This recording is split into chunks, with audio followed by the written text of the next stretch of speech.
They found plastic in human blood, not wrapped around it, not near it, inside it. Microscopic fragments, invisible to the naked eye, now flowing through our veins. It's not science fiction, it's happening. Right now. In your body. In mine. In the bodies of children, the elderly, unborn babies. We eat it, we drink it, we even breathe it, without ever noticing. A single plastic bottle can break down into millions of invisible particles. And once they enter, they don't leave. Scientists have now discovered microplastics in our lungs, our brains, even in the placenta. But the real question is, what does this mean for our future? Could this be the slow, silent poisoning of our species? And if it is, why aren't we talking about it? Stay with me, because what you're about to hear might change the way you see the world. Hit like, subscribe, and let's go. Every single day, billions of people around the world eat, drink, and breathe plastic. Not intentionally, of course. But modern life is built on plastic, and it's quietly breaking us down. We use it to package our food, bottle our water, wrap our vegetables, store our medicine. It's in our clothes, our cars, our homes. For decades, plastic was seen as a miracle, cheap, durable, endlessly useful. But no one asked the real question. Where does it go after we throw it away? The truth? It never really goes away. It just gets smaller and smaller until it's too tiny to see. These particles, microplastics, and even smaller nanoplastics now pollute every corner of the planet. They've been found at the bottom of the Mariana Trench and in the snow of the Arctic. But perhaps more disturbing, they're now being found inside us.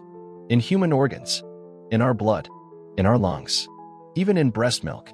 The very materials we thought were making life more convenient are now penetrating life itself. Scientists didn't expect this. Until recently, the idea of plastic entering the human body was considered fringe. But studies from the past 5 years have shattered that illusion. Today, research confirms the average human consumes up to a credit card's worth of plastic every week. That's right, plastic the size and weight of a credit card entering our body week after week. But how did we let this happen? What does it do to us once it's inside? And most importantly, can we stop it? To understand that, we need to go back to when this all began. The story of plastic began with hope, not harm. In the early 1900s, scientists were searching for alternatives to ivory, which was expensive and cruelly harvested. What they discovered was revolutionary. Synthetic polymers, cheap, moldable, durable. By the 1950s, plastic was everywhere. It symbolized progress, modernity, even freedom. Lightweight containers, disposable utensils, colorful toys, medical devices, plastic made everything easier, cleaner, faster. But there was one fatal flaw. It didn't decompose. Not in 5 years. Not in 50. Not even in 500.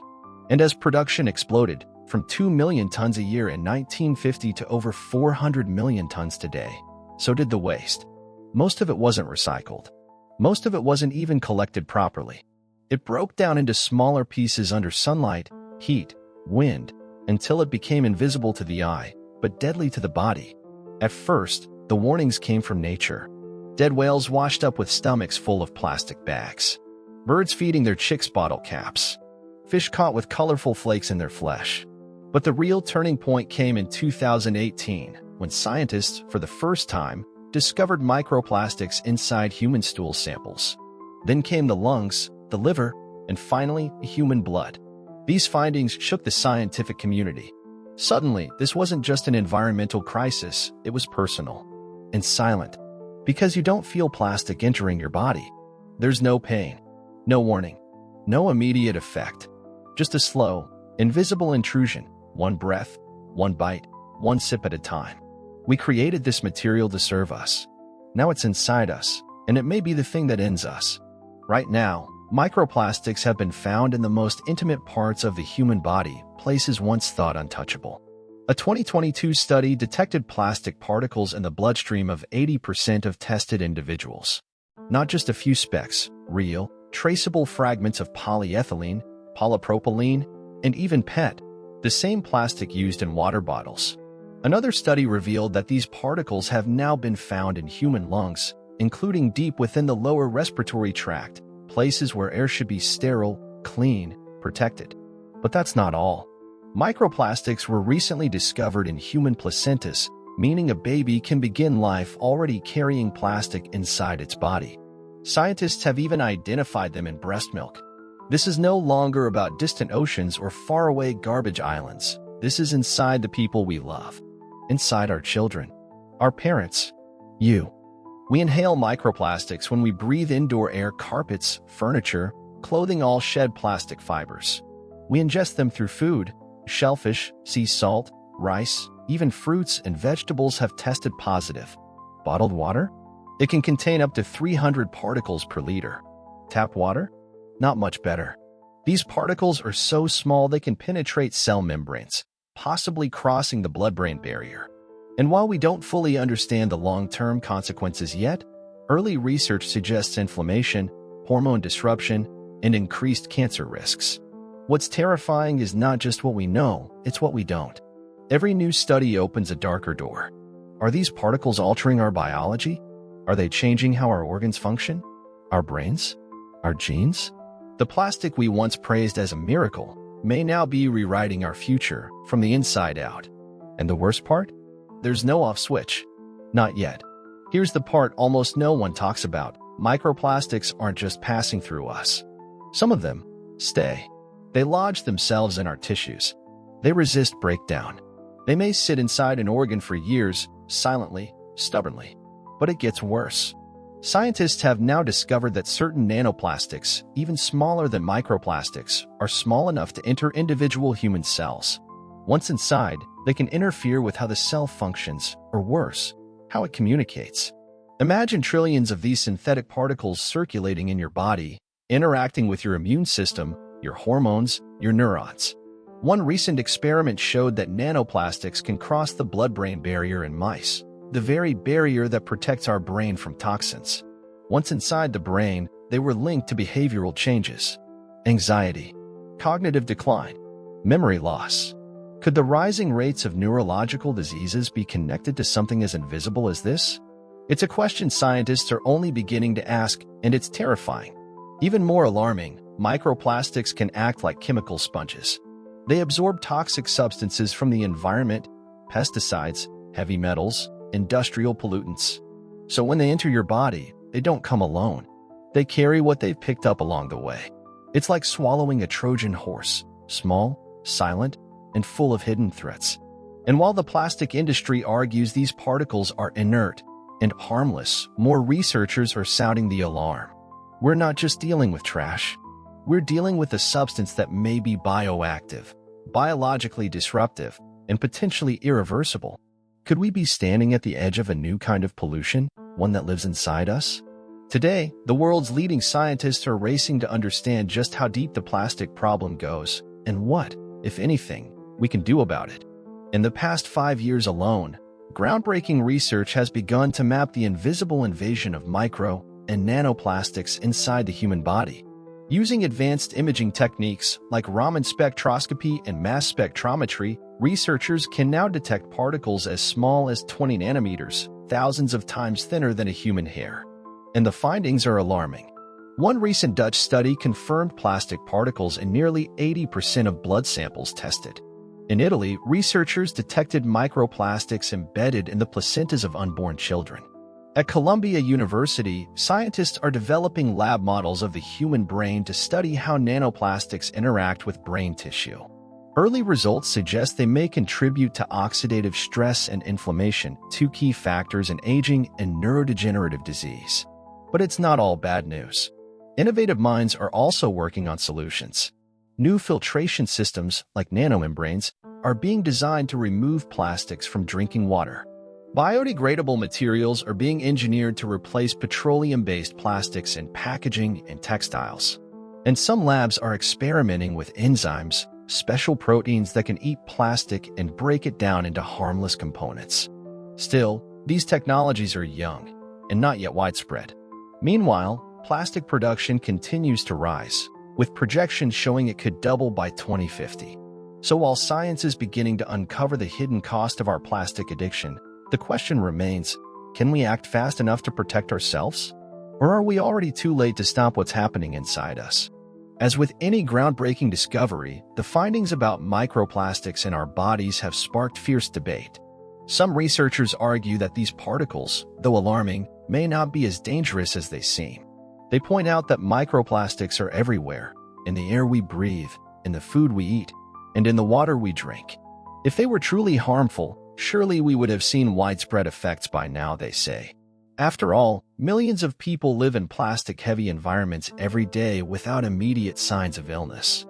According to this school of thought, our bodies might have adapted to dealing with small amounts of foreign particles over time, much like how we process dust or pollen. But this optimistic view is starting to fade, as more studies reveal how deeply plastics can infiltrate our biological systems. On the other hand, there are those who argue that the real threat is not just the plastics themselves, but the chemicals they carry. As microplastics break down, they act like tiny sponges, absorbing dangerous toxins, pesticides, heavy metals, even carcinogens. When these plastics enter our bloodstream or organs, they're bringing more than just the plastic. They're bringing poison with them. And that's where the real danger lies, the long-term, cumulative effects of tiny, toxic particles slowly accumulating in our bodies. The problem is compounded by our inability to fully remove them. Unlike pollutants that can be filtered out of water or air, once microplastics enter our systems, they remain. There's no going back. And the most terrifying part? We still don't know the full scope of the damage. The question remains, are we truly paying the price for progress? Or have we unleashed a hidden disaster that will unfold over decades, maybe even centuries? The answers, if they come, may be too late to reverse. The true scale of the microplastic crisis is still unfolding, but its effects are already starting to seep into every aspect of our lives. On a personal level, the most obvious impact is on our health. While scientists continue to study the long-term effects, early evidence points to a disturbing pattern. Increased rates of inflammation, hormonal imbalances, and even cancer are being linked to the very materials that were once heralded as safe. Our bodies, which evolved over millions of years to handle natural toxins, are now struggling to process synthetic, foreign substances. But the repercussions go beyond just human health. The environment, too, is paying a terrible price. Microplastics have infiltrated every corner of the planet, from the deepest parts of the ocean to the highest mountaintops. In the Arctic, scientists have found them in ice samples, and in the Amazon rainforest, they're showing up in the soil. This isn't just about pollution anymore. It's a global contamination crisis. Even more disturbing is how microplastics are working their way up the food chain. As small organisms ingest plastic particles, larger creatures, including fish and mammals, consume them. And then, eventually, we eat them. It's a deadly cycle that is now woven into the fabric of life on Earth. The response from governments and industries has been slow, largely because the full impact of the crisis has been difficult to measure and even harder to reverse. But there are some encouraging signs. New regulations on plastic production and waste are starting to emerge in some countries, while new technologies are being developed to remove microplastics from the environment. But these solutions are still in their infancy, and it may already be too late to undo the damage. The reality is, we are living in the aftermath of a monumental mistake, one that may change the course of human history. The true cost of plastic is no longer just economic or environmental. It's existential. The world has created a problem that now threatens its own survival. And the worst part? We may have only just begun to realize the true extent of the damage. So here we are, standing at a crossroads. We've built our modern world on the foundation of convenience, speed, and progress, all made possible by plastic. But now, it seems that very foundation is crumbling beneath us.